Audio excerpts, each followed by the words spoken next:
Double Dip Tuesday, welcome back to the King Golf Lab. I am here to discuss today the reason why your shoulder turn sucks. That's right, I said it. Now here's the reason why. It's because most of you people think that this thing actually does move, okay? So watch this, and you can play around with me. Do not move your spine. This is what actually moves it, okay? But if you just move your shoulder, tell me who can move this shoulder over here without moving your spine, and I'll let you be the freak at the circus, okay? So see how my shoulder goes up, around, back, kind of using my lat and my delt to do all that. Shoulder socket, okay, doesn't do much, supports the arm, okay? Now, this, understanding this, making this your primary, you will not be able to move it. This spine has to move, okay? Anyone want to argue that one? Go on ahead in the comment, okay? So check this out.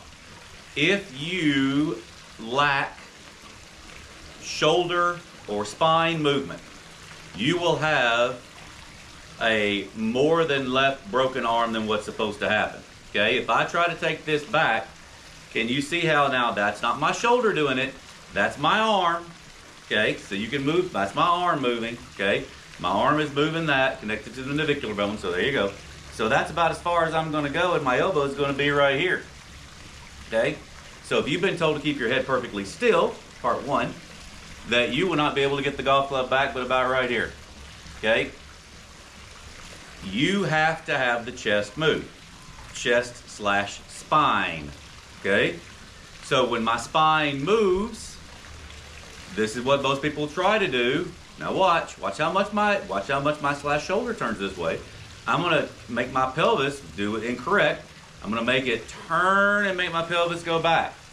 Hey man, my back's to the target. I've got a huge shoulder turn. No, you got jack crap. You've got nothing over here on your left. You've got nothing but your arms behind you, and you will 100% spin over the top, or a better player try to come under, okay? 1000%. If you are a lead leg player in life, you'll still have a hard time doing this, because watch the difference if I keep this leg flexed and move my spine. Now can you see, look at my pelvis is kind of in that same position and rotated back a little, right? And my knee is over top of my foot. So that you have something. Now watch how small this is. Look. Now you got nothing. Now you got something. Now you got nothing. Okay? So if this leg goes like this here, and your weight is over here, that you can move your spine all you want, but it's not going to have anything. So lead leg is harder to do this for sure, and you have to really be careful of it.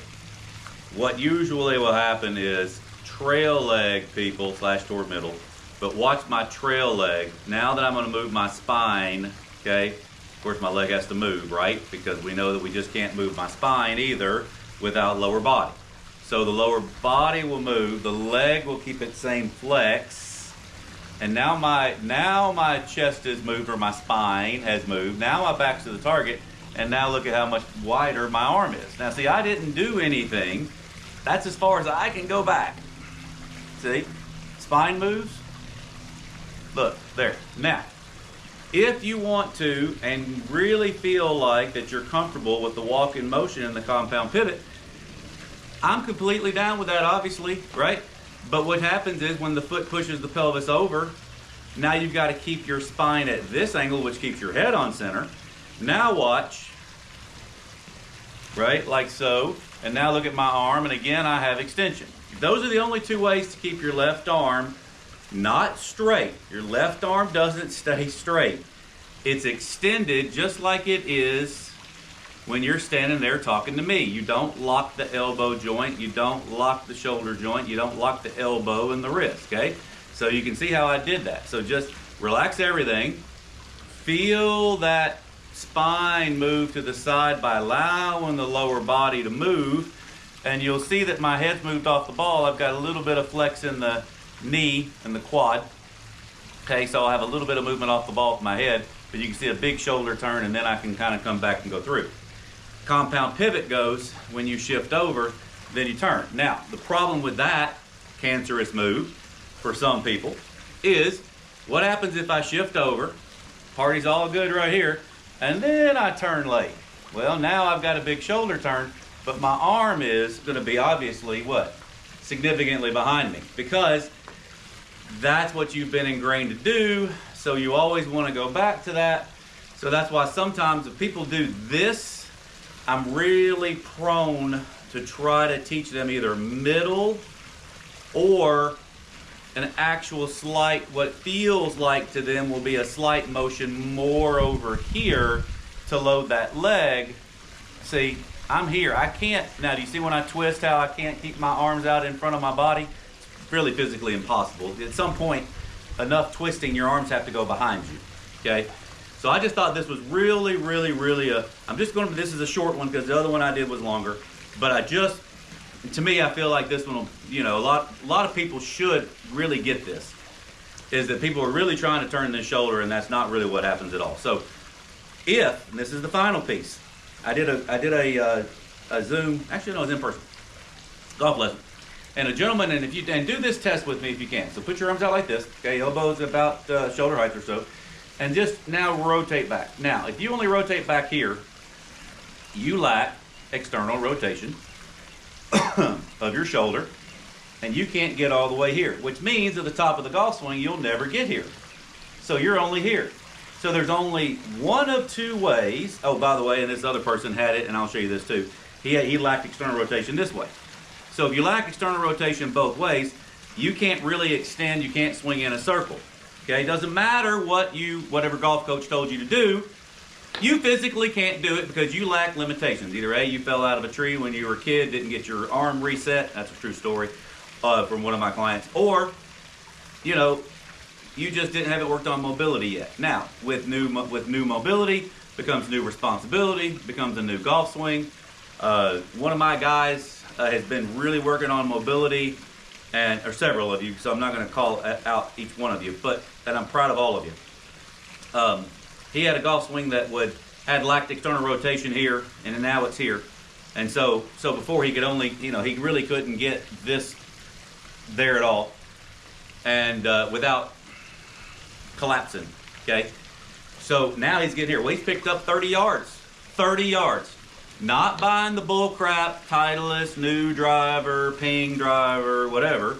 He went from looking like this at the top of his golf swing to this at the top of his golf swing, okay? So work on your body to do these things. Now, let me get back to the example of this, because this is really critical, because if you guys like this, and a lot of older people do, which apparently a lot of people, you guys love me that are older. I'm not sure how to take that. But anyway, so if my elbows and arms are here, the only way to have no external rotation out of the golf club, have depth, is you have to move your chest and spine and move your foot more.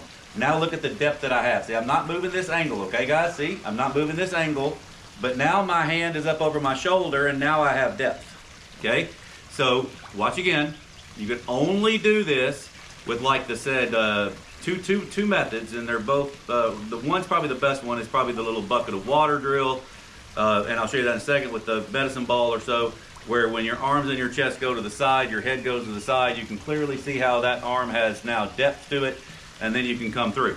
If you want to do compound pivot, you can. Just again, be careful that the golf club in the body is going back by the, not around, like so.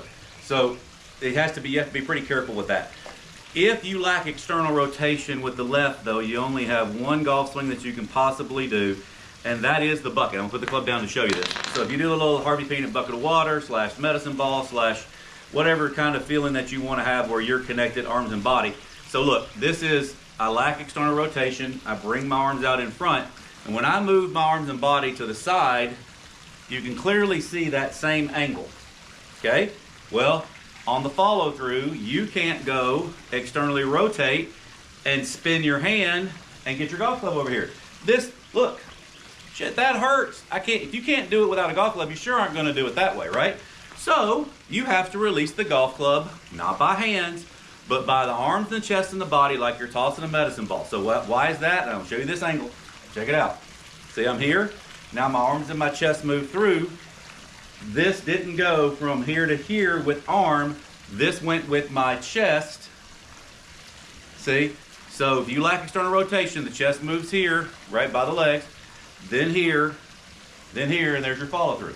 So this is the only one swing. So that's why when somebody tells you, oh, hey, swing the weight of the golf club, let your elbow bend and stuff. Dude, if you can't do this, then it doesn't matter, okay? So stop teaching everybody the same thing. It doesn't work. That's the reason why I do what I do. And I'm here for you guys. I hope you guys, should be enlightening for you. Everybody have a great day. God bless. Leave comments. Like, subscribe, and share. It makes a big difference for me. Like I said, everybody have a great day.